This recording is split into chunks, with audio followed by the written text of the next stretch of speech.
शिव का स्मरण करो। पूर्णिमा के दिन चावल का एक आखा दाना जानते हो, पूरा खंडित चावल नहीं, कितना चावल, एक दाना चावल का शंकर भगवान के शिवलिंग पर समर्पित करिए।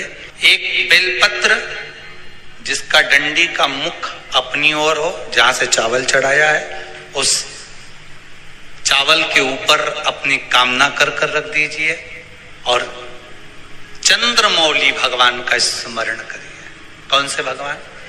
शंकर भगवान का सर्वश्रेष्ठ सुंदर नाम है चंद्रमौली।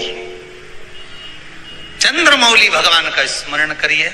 अपनी कामना कर बेलपत्र समर्पित कर शिव जी पर एक लोटा पानी, एक जल पात्र समर्पित करो, कलश से जल चढ़ा दीजिए। नयनों में वो जल लगाकर अपनी कामना कर वापिस घर को आइए।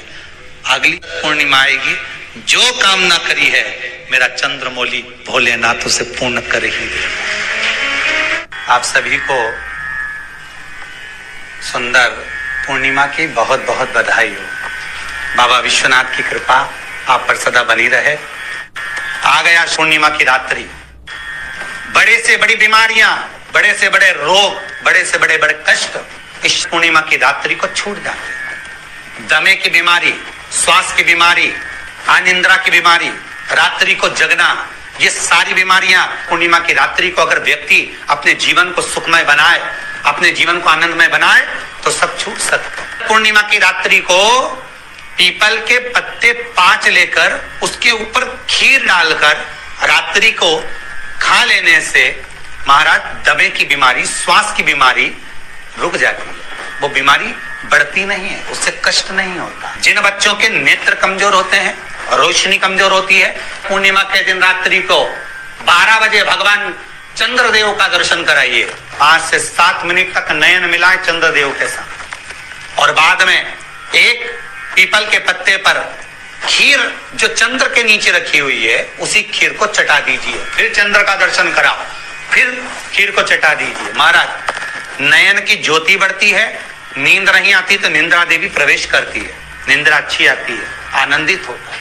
महाराज जिस व्यक्ति के शरीर में गांठ पड़ जाती हो, शरीर काला पड़ जाता हो, चट्टे पड़ जाते हो या दांत खाज खुजली हो जाता हो, उसके लिए भी पूर्णिमा की रात्रि को 12 बजे महाराज भगवान चंद्रदेव के लिए 21 दिए जलाए जाते हैं।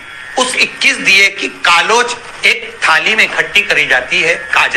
कालोज को इकट्ठी कर शरीर में गाय के घी के साथ में जहां जहां जगह पर चट्टे हैं, गांठ है, वहां लगाया जाता है। उसको 5 या 7 दिन लगाइए। उसके बाद में रोज प्रतिदिन लगाने के आधे घंटे बाद स्नान कर लीजिए, आराम लगना प्रारंभ हो जाता है। आज पूर्णिमा की रात्रि से लेकर कार्तिक पूर्णिमा की रात्रि के बीच में जो दामोदर भगवान का, कृष्ण का, शिव का मंगल आनंद करेगा, अभिषेक करेगा, पूजन करेगा, स्मरण करेगा, उसके सारे दुख दरिद्र दूर हो जाएंगे। रात्रि को आप बड़े प्रेम से खीर बनाओ, चंद्रदेव की साक्षी में रखो, भोग लगाओ भगवान श्री हरि को। बन सके अगर लक्ष्मी की कमी है, लक्ष्मी नहीं आ रही है, व्यापार नहीं चल रहा है, तकलीफ बहुत ज्यादा है, घर में कष्ट है, कर्जा ज्यादा है, तो एक तांबे के कलश के ऊपर, तांबे के कलश में पानी भरना, कटोरी रखना, उस पे लक्ष्मी जी की मूर्ति रखना। लक्ष्मी जी की मूर्ति नहीं हो तो चांदी का सिक्का रखना। उसके सम्मुख में आप 31 दीपक घी के लंबी बाती के जला देना। महाराज एक एक कमल गट्टा उस 31 दिए के अंदर डाल देना और लक्ष्मी जी का पूजन करना, लक्ष्मी जी का स्मरण करना, खीर का भोग लगाना, पान के पत्ते पर खीर रखना, 5 पत्ते पर खीर का भोग लगाना और माता लक्ष्मी से विनती करना। सुबेरे 4 बजे तक वो रखे रहने देना, सुबह 4 बजे वो उठाना, लक्ष्मी को वापिस तिजोरी में या सिक्का हो तो उसको अलमारी में रख देना। जो खीर बनी है वो प्रसाद के रूप में सुबह 8 बजे, 10 बजे, 9 बजे जब खाना हो प्रेम से खाना। माता जो दिए लगाए हैं वो ठंडे हो गए होंगे, उनको रखे रहने देना, बाद में काम आते रहेंगे, या दिए विसर्जन करना हो तो आपकी मर्जी है।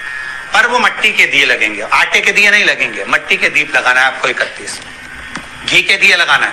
लक्ष्मी जी का पूजन करो, कंकु, चावल, हल्दी, मोली से सब तरह से पूर्णिमा की रात्रि को सुख मिलेगा, आनंद मिलेगा, लक्ष्मी की वृद्धि होगी, कार्य सिद्धि होगी।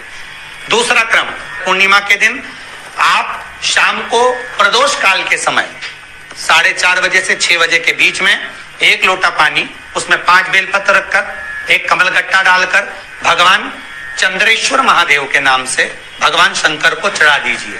आपकी जो कामना हो वो कामना कर चढ़ाएं, विनती करें चंद्रेश्वर महादेव को और निवेदन करें कि हमारा ये कार्य सफल हो। केवल पूर्णिमा के दिन चढ़ाइए, कार्तिक पूर्णिमा तक क्या फल मिलता है हमको जरूर बताइए। भी पूर्णिमा की रात्रि को और कार्तिक पूर्णिमा की रात्रि को गर्भवती नारी अपनी नाभि पर यदि चंद्र की दृष्टि पड़वा लेती है तो बच्चा विकलांग पैदा नहीं होता है। गर्भ से जो बालक होगा श्रेष्ठ होगा, विद्वान होगा, चतुर होगा, पढ़ने में होशियार होगा, क्योंकि ये चंद्र की किरणें जब समुद्र में उछाल ला सकती हैं तो आपके जीवन में भी तरक्की ला सकती है, उछाल ला सकती है। क्यों करा जाता है पूर्णिमा का व्रत? पूर्णिमा का व्रत करने का कारण क्या है बताइए? आप इतने सालों से कर रही हो, कई माताएं कर रही होंगी पूर्णिमा का व्रत। एक समय फलाहार करती हैं, एक समय भोजन करती हैं। भोजन में खीर का होना जरूरी होता है पूर्णिमा के व्रत में, दूध की सामग्री होना जरूरी होती है पूर्णिमा के व्रत में। 12 महीने की पूर्णिमा करो, मना नहीं है। और पूर्णिमा उठाने का भी समय होता है। चैत्र के महीने की जो पूर्णिमा होती है, चैत्री पूर्णिमा पहली पूर्णिमा मानी जाती है, इसलिए चैत्री पूर्णिमा को सिद्ध पूर्णिमा कहते, कार्य सिद्धात्री पूर्णिमा कहते, सिद्ध करने। मनोरथी पूर्णिमा कहते, मनोरथी पूर्णिमा। इसलिए पूर्णिमा का व्रत कहां से उठाया जाता है? चैत्र के महीने की पूर्णिमा से पूर्णिमा का व्रत उठाया जाता है कि मैं महीने की पूर्णिमा करूंगी तो चैत्र पूर्णिमा से उसको उठा लिया जाता है। पर उसका एक नियम रहता है, आप फलाहार करें अपनी जगह पर है, पर एक समय भोजन कर रहे हैं वो अपनी जगह पर, भोजन के साथ में मीठे के साथ थोड़ा दूध की सामग्री होना जरूरी होती है। और क्यों करते हैं पूर्णिमा का व्रत? किस लिए किया जाता है, क्यों करा जाता है? उसका व्याख्यान वर्णन शिव महापुराण के अंतर्गत स्कंद पुराण में लिखा गया। स्कंद पुराण में वर्णन किया है श्री वेदव्यास जी महाराज ने। कहा ये पूर्णिमा का व्रत इसलिए किया जाता है कि व्यक्ति का जब मन गलत भ्रम में जाने लगता है, मन जब गलत जगह पर जाने लगता है, तो ये मन को गलत जगह पर ले जाने वाला कौन होता है? तो कहा ये चंद्र होता है। व्यक्ति की राशि के अंतर्गत, व्यक्ति की पत्रिका के अंतर्गत, व्यक्ति की ग्रह दशा के अंतर्गत जब चंद्र बेकार चलता है तो व्यक्ति अच्छा करते करते भी बेकार करने लग जाता है। चंद्र डोल रहा है। कई माताएं कहती हैं गुरुजी हमारे बेटे को आशीर्वाद दीजिए, बहुत गलत संगत में जा रहा है, मतलब समझ जाना कि चंद्र गड़बड़ जा रहा है। बेटी अगर गलत मार्ग पर जा रही है, बेटी अगर गलत संगत में जा रही है, किसी अन्य व्यक्ति को आकर्षित हो, चंद्र गड़बड़ हो रहा है, उसका चंद्र कहीं जा रहा है। कोई पुरुष, कोई लड़का, कोई गलत मार्ग पर जा रहा है, चंद्र गड़बड़ हो रहा है। घर में जो क्लेश उत्पन्न होता है, घर में जो विवाद उत्पन्न होता है, उस विवाद को रोकने के लिए केवल चंद्र की ही, इसलिए तो पूर्णिमा घर की नारियां हमारे यहाँ हिंदू धर्म में यहां तक स्कंद पुराण में कह दिया कि प्रत्येक पुण्य आप लोग कभी आप लोगों ने सत्यनारायण जी की कथा करवाई है? जितने लोग आस्था चैनल पर कथा सुन रहे हैं, जितने लोग फेसबुक यूट्यूब पर कथा सुन रहे हैं, यूट्यूब पर कथा का श्रवण कर रहे हैं, उनने कभी सत्यनारायण की कथा करवाई होगी। तो उसमें लिखा है हर कार्तिक, हर पूर्णिमा को, हर संक्रांति को ब्राह्मण सत्यनारायण भगवान की कथा या राजा या वैश्य कथा को कराता था या बढ़िया कथा कराता। सुनी कि नहीं सुनी ये बात? सत्यनारायण भगवान की कथा में लिखा है, स्कंद पुराण के अंतर्गत जो सत्यनारायण भगवान की कथा का स्मरण किया उसमें लिखा है प्रत्येक संक्रांति पूर्णिमा को सत्यनारायण की कथा करवाने लगा और ये योनि को प्राप्त हुआ, इस योनि से छूटा, इस योनि में गया। लिखा है, सब कुछ लिखा है। अब उत्ते से समझ जाओ कि पूर्णिमा को सत्यनारायण की कथा करने का बोला।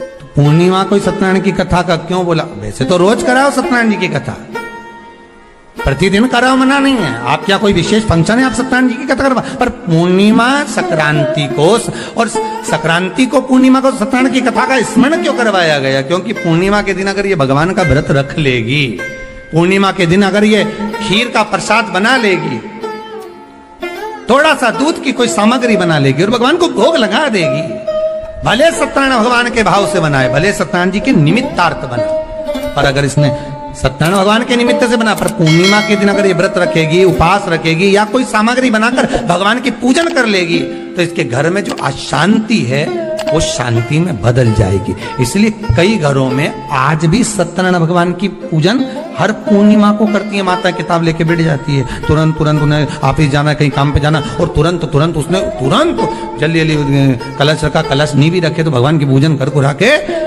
ब्राह्मण देवता को बुला लेगी, ब्राह्मण नहीं आएंगे तो खुद कर लेगी, पर करती जरूर है। इतना सा आटा सेक लेगी, पंजेरी बनाई, सीरा बनाई, मिठाई रख दो, कुछ भी करेगी पर सत्यनारायण की कथा कर ले, उसका मन लग गया उसमें। मतलब पूर्णिमा को करना है, उसको करने से क्या होता है? शांति रहती,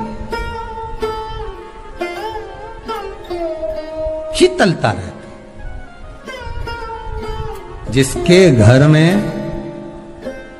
हर महीने की पूर्णिमा को खीर बनती हो, ध्यान दीजिएगा, बहुत सुंदर संवाद चल रहा है, बहुत ध्यान देने वाली बात है। प्रत्येक महीने की पूर्णिमा को जिसके घर में दूध की सामग्री बनती हो, दूध की सामग्री तैयार होती हो, खीर प्रसाद तैयार होता हो, उसके घर में कभी क्लेश नहीं हो सकता। चाहे सास बहू एक दूसरे के सामने वो कहे ना, वो सांप और नेवले की लड़ाई क्यों ना, फिर भी शांति हो जाती है। पर प्रत्येक महीने की पूर्णिमा होना चाहिए। ये नहीं कि तुमने एक महीने की पूर्णिमा पे बना लिया और दूसरे महीने की पूर्णिमा को गायब कर दिया। फिर किसी ने कह दिया आज चूरमा तो बन रहा है, दाल बाटी तो बन रही है चूरमे के साथ में, लड्डू बन रहे हैं, तो काय को खीर बना रही हो? तो तुमने अब वो खीर प्रसाद। महापुराण की कथा कहती है, महाराज पूर्णिमा का जो चंद्र है वो विशाल का है, और उस चंद्र की पूर्णता में हमारी अभिलाषाएं भी पूर्ण हो। आप आस्था चैनल के माध्यम से जितने लोग कथा सुन रहे हैं, फेसबुक यूट्यूब पर जितने कथा सुन रहे हैं, और कुबेरेश्वर धाम में जितने कथा सुन रहे हैं, आप में से कितने लोग हैं जो पूर्णिमा का व्रत करते हैं? जो माताएं करती हो जरा हाथ उठाइए। पूर्णिमा का व्रत जो करते हो ना आप लोग, रखिए। अब पूर्णिमा के व्रत में आपने कई बार किताब पढ़ी होगी पूर्णिमा की, या आपने व्रत किया होगा, या पूर्णिमा का व्रत आप धारण करे होगे, तो उसमें पूजन कौन से भगवान की होती है? पूर्णिमा के व्रत में किस भगवान की पूजन होती है? तो कहा पूर्णिमा के व्रत में केले के खंभ लगाकर पूर्णिमा का जो अध्यापन होता है, पूर्णिमा की जो पूजन होती है, उस पूजन में शंकर और पार्वती की पूजन की जाती है। शिव और नारायण की पूजन करी जाती है, शंकर और पार्वती का स्मरण किया जाता है। किसकी पूजन होती है? शिव पार्वती।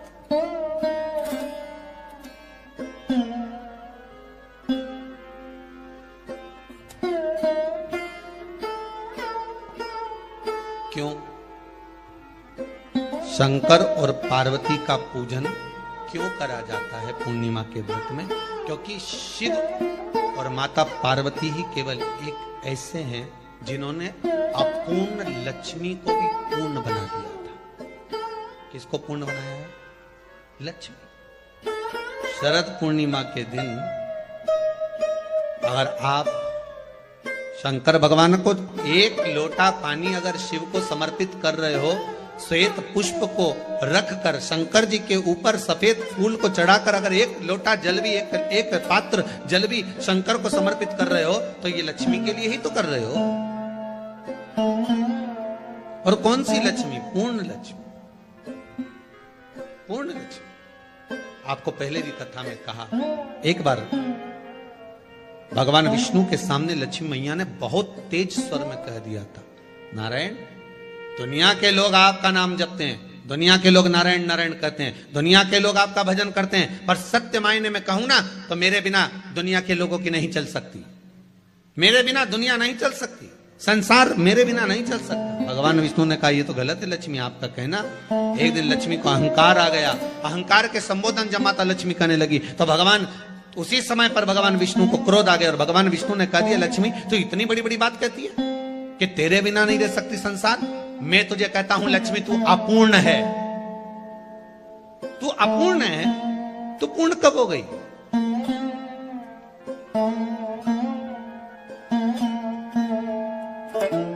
तेरी पूर्णता कहां हो गई? लक्ष्मी की आंख से आंसू बहने लगे। आज आपने मुझे अपूर्ण कहा, आपको मालूम है आप मुझे अपूर्ण कह रहे हो? आपको ये ज्ञात हो रहा है आप मुझे अपूर्ण कर रहे हो? भगवान कहते हैं हाँ लक्ष्मी मैंने तुझे अपूर्ण कहा। अपूर्णता का मतलब आप जानते हो ना? भगवान कहते हैं लक्ष्मी मैं सब जानता हूं। लक्ष्मी रोती हुई माता सरस्वती के पास पहुंच गई। सरस्वती ने पूछा क्या बात है लक्ष्मी, क्यों रो रही हो? लक्ष्मी जी ने कहा क्या बताऊं सखी, मेरे पति ने आज मुझे अपूर्ण कह दिया। तो क्यों रो रही है तू? अपूर्ण अगर कह दिया, पति ने ही तो कहा है ना, तो क्यों रोना? चल मेरे साथ। और सरस्वती मैया माता लक्ष्मी को लेकर सीधे पहुंच गई माता पार्वती के यहाँ। जब पहुंची माता पार्वती ने लक्ष्मी जी को देखा और सरस्वती को देखा तो पूछा कि बात क्या है, क्या हो गया ऐसा, क्या हुआ, क्या है ऐसा जो तुम दोनों आज मेरे पास में आई? क्या हुआ? पार्वती जी कुछ बोलती, शिव जी का ध्यान माता सरस्वती की ओर और लक्ष्मी की ओर गया और भगवान शंकर जान गए कि आज भगवान नारायण ने लक्ष्मी जी को अपूर्ण कहा है। अब देखें माता पार्वती क्या कर सकती है, इसको पूर्ण बनाने के लिए करेगी क्या? क्या हुआ? माता सरस्वती जी बोली लक्ष्मी को अपूर्ण कर दिया। अपूर्ण कर दिया? हाँ, तो क्या सोचना उसके लिए, इसको मैं अभी पूर्ण बना देती हूं। माता जगत जननी पार्वती ने गोदी में विराजमान गणेश जी को उठाया और उठाकर लक्ष्मी जी की गोद में दे दिया। ले लक्ष्मी आज से तो पूर्ण हो गई, लक्ष्मी आज से तो पूर्ण। गोदी में जब तक संतान नहीं है तो नारी को लोग अपूर्ण समझते हैं, पर माता पार्वती जी ने संपूर्ण ब्रह्मांड में एक सिद्धता प्रदान कर दी कि अपने गोदी के लाल को, अपने गोदी के पुत्र को माता ने लक्ष्मी की गोद में देकर लक्ष्मी को पूर्ण बना। वो दिन कौन सा था? यही शरद पूर्णिमा का दिन था। कौन सा दिन? आवाज पकड़। यही शरद पूर्णिमा का दिन था। शरद पूर्णिमा का दिन लक्ष्मी को पूर्ण करने का दिन।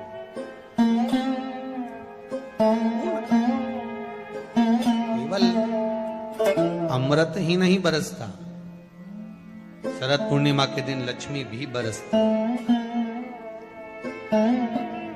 लक्ष्मी पूर्णिमा के कितने व्रत होते हैं? बोलते जाओ, जरा जल्दी जल्दी बोलो। पूर्णिमा के नारियों को, स्त्रियों को अखंड सौभाग्य के लिए, जो नारी वैधव्य नहीं होना चाहती है उस नारी को पूर्णिमा के कितने व्रत करना चाहिए? जिस नारी के यहाँ संतान नहीं हो, भगवान कृष्ण ने माता यशोदा को द्वापर में भी बताया है कि पूर्णिमा के 32 व्रत होते हैं। कितने व्रत होते हैं? 32।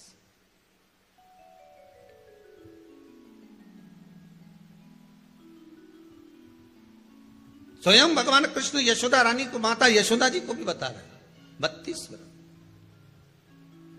अब आपको किसी ने बता दिया होगा कि 8 कर लो, 7 कर लो, 6 कर लो, 12 कर लो, इसलिए आपने बोला कि 12 कर लीजिए, 32 कर लीजिए। अरे यहाँ तो द्वापर की कथा भी कहती है। यशोदा जी ने एक बार भगवान कृष्ण को रोक कर कह दिया, ए कन्हैया रुको। कन्हैया बोले बोलो माँ क्या बात है? कन्हैया जरा रुकिए, इधर आओ जरा। भगवान कृष्ण आए हाँ माँ बोलिए। किस जगह का प्रसंग है ये? जिस समय पर राधा रानी कुरुक्षेत्र में नंद बाबा और यशोदा